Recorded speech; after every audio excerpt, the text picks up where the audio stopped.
Assalamu alaikum wa rahmatullah.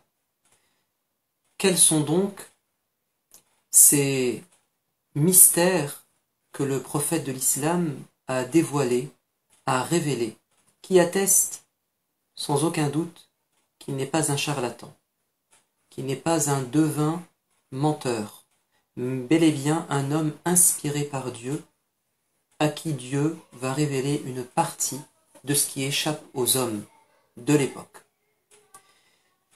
Tout d'abord, les mystères liés au passé.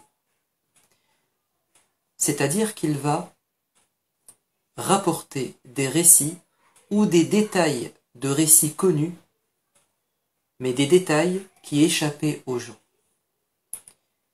Certains ont prétendu que le prophète de l'islam a fait un plagiat de la Bible.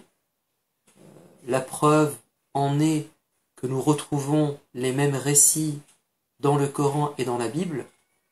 Alors, effectivement, on retrouve les mêmes récits puisqu'il s'agit des mêmes prophètes, mais il y a quand même des récits qui sont propres au Coran et que le prophète de l'islam a rapporté et qu'il ne pouvait pas inventer de lui-même. Prenons l'exemple du prophète Shu'aib. On n'en parle pas. Personne ne connaissait son histoire. Le prophète Shu'aib qui a prêché dans la ville de Madian. Vous avez aussi le prophète Hud qui a été envoyé au peuple de Salih. Vous avez le prophète Hud qui était dans le peuple de Ad. Et vous aviez le prophète Salih qui a été envoyé auprès du peuple de Thamoud. Alors, on connaissait ces peuples. On savait qu'il y avait un peuple qui se nommait Thamoud, un autre qui se nommait Ad. Les Arabes en avaient connaissance puisqu'il s'agit de leurs ancêtres. Mais on n'avait pas d'informations précises sur le prophète qui a été envoyé, sur la réaction de ces gens, sur leur destruction. Alors, il y avait des vestiges de ces anciennes civilisations, notamment en Arabie. Jusqu'à aujourd'hui, on a encore les ruines du peuple de Salih, mais on ne connaissait pas vraiment l'histoire. Et c'est la première fois que les Arabes entendent l'histoire racontée par la bouche du prophète, alayhi salatu wassalam, et personne ne lui a dit « mais tu mens, ça n'a jamais existé, c'est pas possible ». Ça a été une preuve pour eux que cet homme était bien un prophète.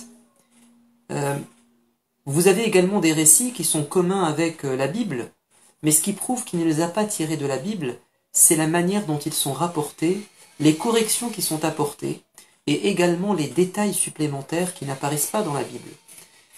Par exemple, l'histoire de Noé. L'histoire de Noé, elle est très détaillée dans la Bible, mais vous avez des détails importants qui ont échappé ou qui ont disparu complètement.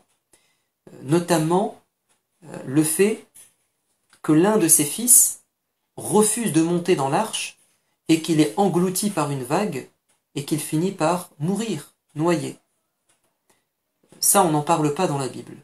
Et quand Dieu va raconter cela dans la sourate Hud, et notamment focaliser sur cet épisode où il a un échange avec son fils et son fils est noyé dans les flots, Dieu va dire en conclusion, donc c'est la sourate 11 verset 49, Tilka min anba'il ghaybi nuhiha ilayk. Voici les nouvelles mystérieuses que nous te révélons. Ma kunta ta'lamuha anta wala qawmuk min qabli hadha. Tu n'en avais pas connaissance, ni toi, ni ton peuple, avant cela. Ils avaient une connaissance générale de l'histoire de Noé, mais certains détails, comme celui que je viens de vous donner, personne ne le connaissait. Également, Dieu va dire dans la sourate Joseph, alors qu'elle est citée dans la Bible, وَمَا كُنْتَ لَدَيْهِمْ إِذْ أَجْمَعُوا أَمْرَهُمْ. Tu n'étais pas auprès d'eux lorsqu'ils se sont consultés en cachette, ils ont comploté et décidé de jeter Joseph dans le puits. Donc les détails du complot que rapporte le Coran, on va le tuer, non, on va le jeter dans le puits, c'est aussi une particularité du Coran. Tu ne le savais pas, prophète. Ton peuple ne le savait pas. Ou bien, dans l'histoire de Marie, Maryam, à un moment donné, Dieu va dire وَمَا كُنْتَ لَدَيْهِمْ, tu n'étais pas auprès d'eux, إِذْ يُلْقُونَ أَقْلَامَهُمْ, lorsqu'ils ont jeté leurs plumes pour faire un tirage au sort et désigner qui allait avoir l'honneur de prendre en charge Marie parmi les nombreuses personnes qui étaient candidats. وَمَا كُنْتَ لَدَيْهِمْ إِذْ يَخْتَصِمُونَ, et tu n'étais pas en leur compagnie lorsqu'ils se sont disputés à ce sujet. Et donc le détail du tirage au sort, et c'est Zacharie qui va finalement être choisi par Dieu pour s'occuper de sa nièce par alliance, c'est une particularité également du Coran, et Dieu insiste en disant tout ça, ce sont des mystères qui t'ont été révélés à toi et pas aux autres. Et si cela n'est pas assez convaincant, intéressons-nous à l'avenir. Parce que quand on parle du passé, on suppose toujours qu'il a pu en avoir connaissance par l'intermédiaire de quelqu'un avant lui. Bon. Parlons de l'avenir, et personne ne peut prétendre que quelqu'un est parti dans le futur et est revenu pour en informer le prophète. Parlons de l'avenir. Le messager de Dieu, à son époque, il a pu révéler des choses exceptionnelles au sujet d'individus qui vivaient à son époque, notamment quand ils vont mourir et surtout la manière dont ils vont mourir, avec laquelle ils vont mourir. Par exemple, un jour il était en train de faire une sieste chez Hiram, la tante de Anas ibn Malik. Il se réveille avec un large sourire. Qu'est-ce qui te fait rire, prophète? Il dit, j'ai vu en rêve des gens de ma communauté qui vont prendre le large, mener une bataille dans un endroit, et pas naval, mais ils vont prendre le large, si vous voulez, pour mener une bataille. Et c'est quelque chose qui n'avait jamais été fait à son époque. Et alors, le prophète dit, ce sont des gens qui iront au paradis. Et Hiram dit, prophète, s'il te plaît, demande à Dieu que je fasse partie d'eux. Et il va lui dire, tu feras partie d'eux.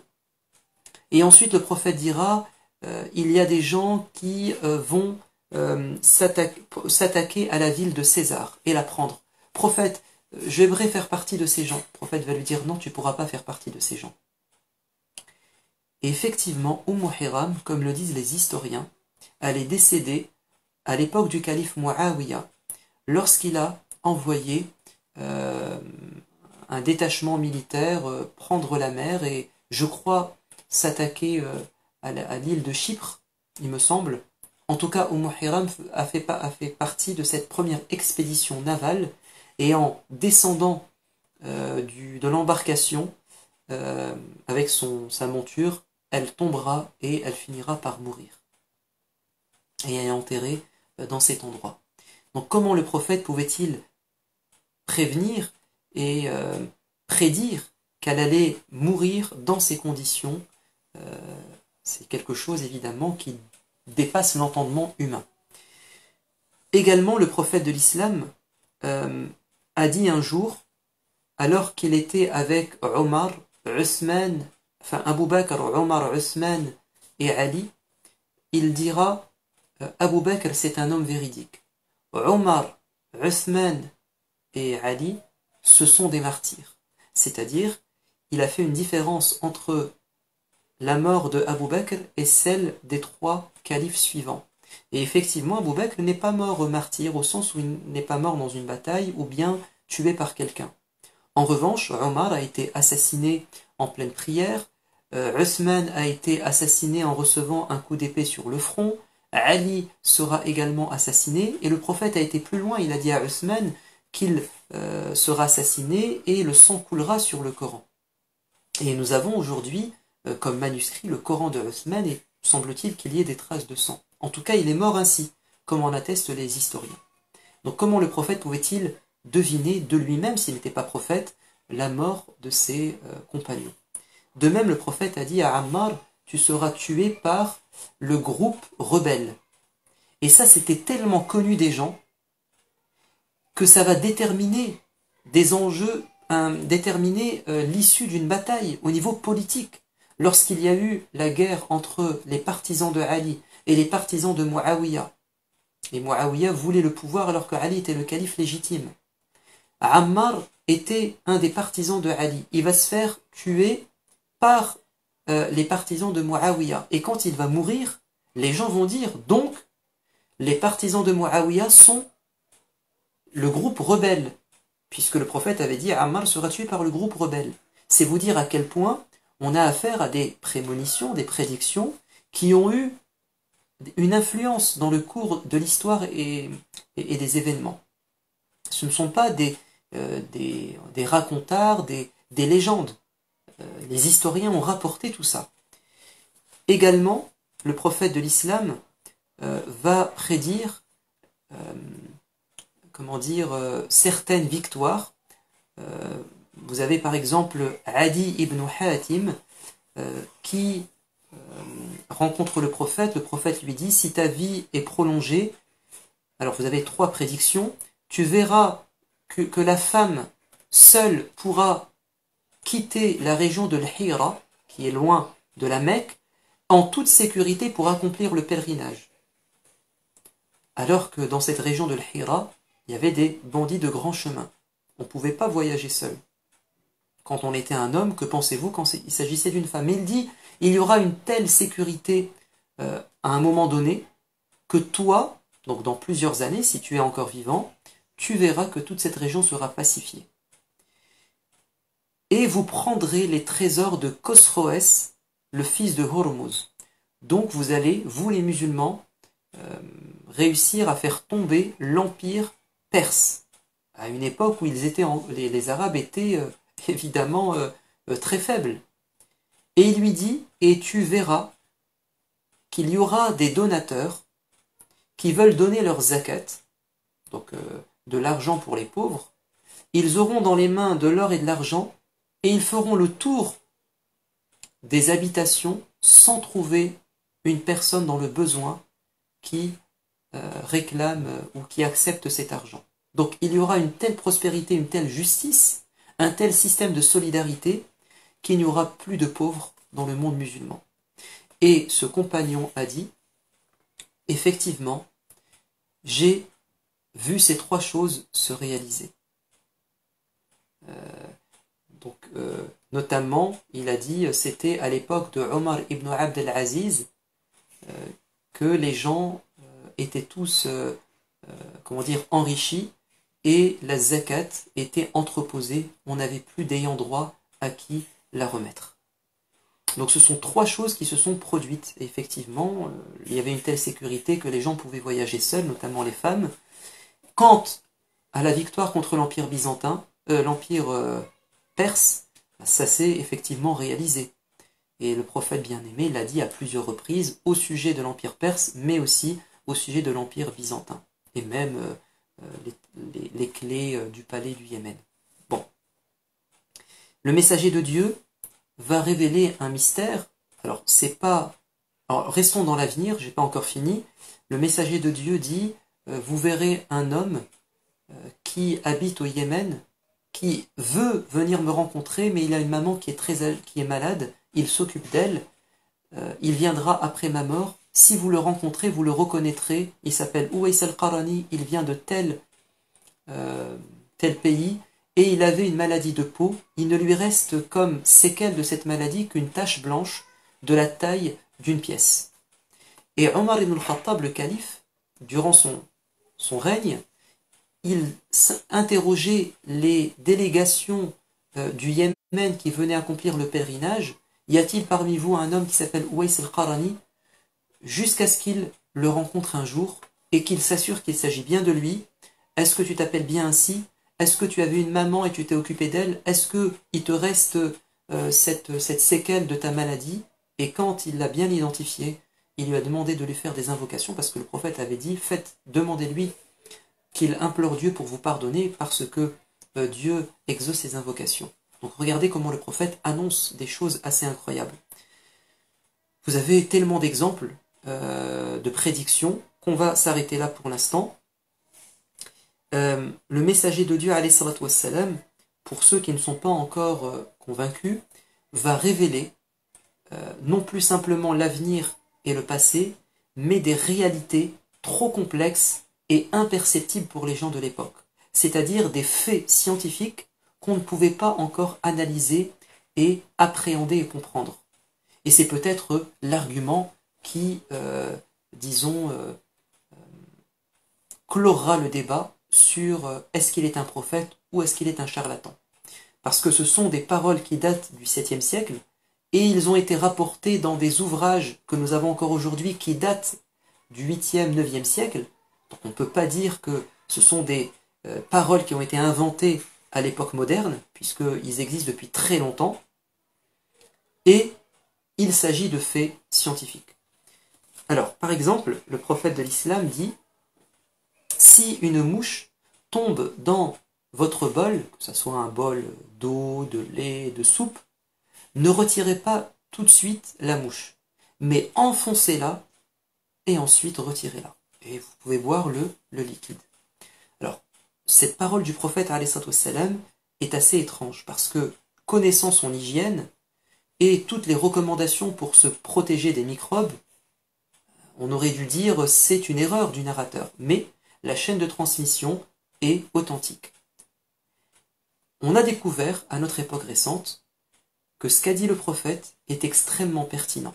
Alors, je ne vous ai pas fini la parole du prophète, il faut la suite pour comprendre la portée scientifique. Il dit, car elle a sur son corps des microbes, mais elle a aussi des anticorps. Elle a un poison et elle a son remède. Une maladie et elle a son médicament. Qu'est-ce que ça veut dire? On sait aujourd'hui que les mouches transportent des bactéries, des microbes, donc elles sont vecteurs de maladies, mais elles ont au niveau de l'abdomen une poche où il y a des anticorps. Mettez-vous dans le contexte de l'époque, le lait, l'eau, la soupe est extrêmement rare, les gens retiraient l'insecte et buvaient immédiatement, donc ils buvaient les microbes. En enfonçant cette mouche, vous poussez, la pression du liquide sur la poche abdominale fait que la poche s'ouvre et les anticorps vont neutraliser les microbes. Donc vous allez ingurgiter à la fois le médicament et, entre guillemets, le poison. Et ça a été attesté par la science moderne. Alors, aujourd'hui, on n'a peut-être pas besoin de le faire, dans la mesure où on a en abondance le lait, l'eau, donc on peut se permettre de prendre autre chose, mais à l'époque, c'était la seule solution pratique qui leur permettait, écoutez, de se protéger. Deuxième parole du prophète, alayhi salatu wassalam, il a dit, si un chien boit, lappe de sa langue un liquide dans un récipient, si vous voulez le réutiliser, lavez-le 7 fois et la 8e fois avec de la terre. Pourquoi 7 fois et pourquoi une 8e fois avec de la terre? On a constaté qu'il y a des microbes, en tout cas des gènes pathogènes, dangereux, qui sont tellement petits et tellement, ils s'accrochent tellement à la paroi de l'ustensile que l'eau ne suffit pas. Le lavage au moyen de l'eau ne suffit pas pour purifier cet ustensile. Mais quand on utilise la terre, on peut retirer ces microbes, qui sont extrêmement petits et qui sont extrêmement attachants.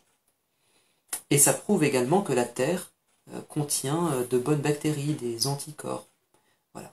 Et ça, c'est quelque chose qui est aussi attesté. Comment le prophète pouvait-il connaître ces choses qui sont de l'ordre du microscopique? Le prophète de l'islam, alayhi salatu wassalam, va également dire une chose étonnante. Il va dire le corps du fils d'Adam disparaît dans la terre.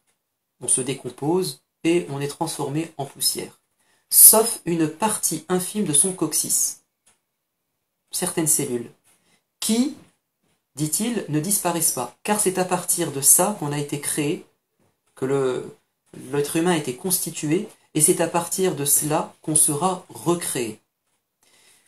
Ils ont découvert, lors du siècle dernier, qu'effectivement, l'embryon se constitue à partir du cordon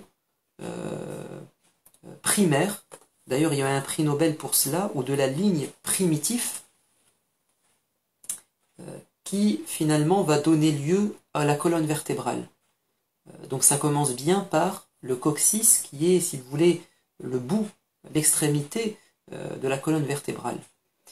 Et l'autre miracle, c'est qu'il dit, et vous serez... Alors, ça ne disparaît pas dans la terre, et effectivement, ils ont fait des expériences en brûlant au chalumeau des coccyx de moutons, et ils ont découvert que les cellules du coccyx restent quand même en vie. Très bien. Alors, c'est à partir de cela que vous serez recréés. Le prophète dit, Dieu va faire pleuvoir une eau bénie, elle va rencontrer cette graine qui reste de vous, et vous ressortirez. Le prophète alayhi salam va aussi dire à un homme qui s'apprêtait à prendre la mer, fais attention, car il y a sous la mer du feu et sous le feu de l'eau. Le prophète n'a jamais pris le large. Et évidemment, il ne peut pas scruter les abysses des mers et des océans. On a découvert aujourd'hui qu'effectivement, il y a du feu, de la lave qui sort des fonds marins, et que sous cette couche de lave, cette couche où il y a du magma, vous avez en profondeur dans la terre également des grands réservoirs d'eau qui alimentent les océans. Comment pouvait-on savoir ça? Le prophète de l'islam va dire, alayhi salatu wassalam, la fin du monde ne se produira qu'après que l'Arabie, la terre des Arabes, redevienne verte avec de la végétation et qu'elle soit parcourue par des torrents, des cours d'eau. Alors là, il y a deux vérités. La première, c'est que dans le temps, cette partie du monde qui est désertique au 7e siècle et qui l'est encore aujourd'hui, était verdoyante. Comment pouvait-il le savoir? Alors, un scientifique, quand il a entendu ça, il a dit à son collègue musulman, les Grecs l'ont dit, bref, il a hérité ça de ses ancêtres. Et le musulman va lui dire, et comment peut-il deviner que ça redeviendra un jour ainsi? Et là, il a dit, je ne peux que dire que ça vient d'une autre source, cette fois-ci mystérieuse. Parce que, d'abord, par rapport au passé, les fossiles, on a retrouvé des preuves archéologiques qu'il y avait bien dans cette région de la verdure et même des animaux comme des éléphants, des fossiles d'éléphants en Arabie. Donc, dans le passé, il y avait effectivement une végétation, une flore et une faune florissante. Et également, donc ça c'était il y a 500 000 ans apparemment, l'époque de l'âge glaciaire, et effectivement, on prédit, les climatologues prédisent que nous repartons vers un cycle où il va y avoir un rafraîchissement, un rapprochement des glaciers, et que cette terre est destinée à être à nouveau dans un climat favorable à la végétation et au repeuplement des espèces herbivores par exemple. Donc ça, alors, il y a beaucoup d'exemples, je vais clôturer avec un hadith d'après Anas ibn Malik. Alors tout ce que je vous ai cité c'est authentique. Je m'appuie volontairement sur des textes et des traditions authentiques, donc c'est authentique au niveau de la narration, et vous avez vu que ça fait état de faits incroyables. Donc d'après Anas ibn Malik, un homme qui était un rabbin, et qui était intéressé par l'islam est venu rencontrer le prophète, il s'appelle Abdullah ibn Salam. Il va lui dire, je vais t'interroger à propos de 3 choses que seul un prophète connaît. Quel est le premier signe de la fin du monde? De l'imminence de la fin du monde. Deuxièmement, quel est le premier repas offert aux habitants du paradis? Troisièmement, quelle est la cause responsable de la ressemblance d'un enfant avec son père ou avec sa mère ou ses oncles maternels? 2 questions qui relèvent du mystère de l'avenir et une question qui est d'ordre scientifique. Le prophète va dire, le premier signe c'est un feu qui va rassembler les gens du levant au couchant. Et un jour ça se produira et ça sera une preuve. On attend que ça arrive. Deuxièmement, le premier repas aux pensionnaires du paradis, c'est le foie d'un poisson, d'une baleine. On le constatera, incha'Allah, au paradis. Maintenant, ce qui nous intéresse, c'est ce que va répondre le prophète au sujet d'un phénomène scientifique qui relève de la génétique, des chromosomes. Il dit, si le liquide de l'homme, le liquide séminal, c'est-à-dire ce qui le constitue, une partie de ce qui le constitue, l'emporte ou domine celui de la femme. L'enfant ressemble au père. Et si c'est l'inverse, c'est-à-dire que une partie de ce liquide, de ce qui le constitue, l'emporte et domine celui de l'homme, la ressemblance sera du côté de la mère. Ça, évidemment, ça fait référence aux chromosomes.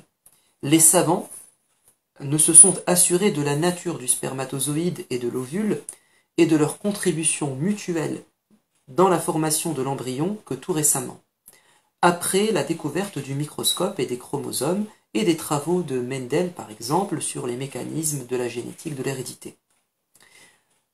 Un jour, un homme a dit au messager de Dieu, « Ma femme a donné naissance à un enfant qui est noir. » Sous-entendu, nous sommes blancs ou bronzés, mais pas noirs du tout. Donc, j'ai un doute sur la filiation de mon enfant. C'est peut-être pas mon fils.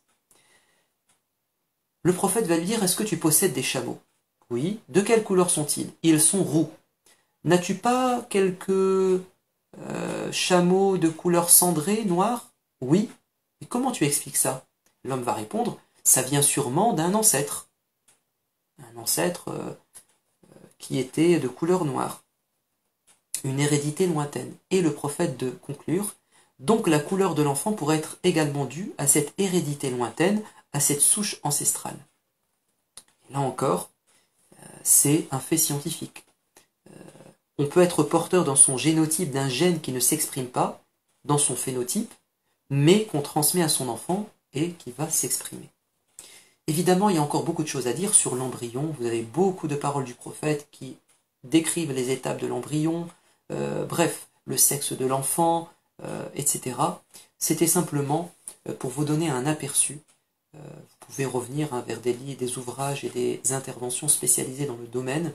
Il n'y a pas de doute quand on entend tout cela, en tout cas d'après ma raison, que nous avons affaire non pas à un charlatan, mais à un prophète sincère, inspiré par Dieu. Je vous dis à la semaine prochaine. Wassalamu alaikum wa rahmatullah.